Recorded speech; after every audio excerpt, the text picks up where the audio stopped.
திட்டத்தை நிச்சயம் இந்திய அரசாங்கம் அத மூடிக்கிட்டே இருக்கு, ஓபன் மைண்ட்ஸ மூடிக்கிட்டே இருக்கு.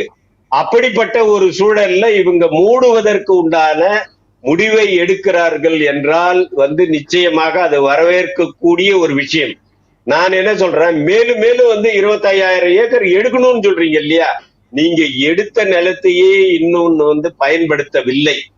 அப்படிப்பட்ட ஒரு சூழல்ல நீங்க மேலும் எடுக்கக்கூடாது. நான் முதல் கருத்து என்னன்னா, இந்த ஓபன் மைன் எல்லாம் மூடனாலே இந்த soil pollution, water pollution, air pollution, இந்த 3 பொல்யூஷனையும் இது பண்ணலாம்.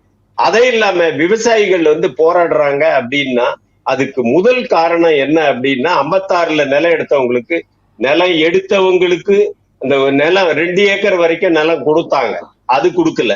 அதுக்கப்புறம் மனை கொடுக்க வேண்டும், அது கொடுக்கல. அப்புறம் 861 பேருக்கு இன்னும் வேலை கொடுக்கல.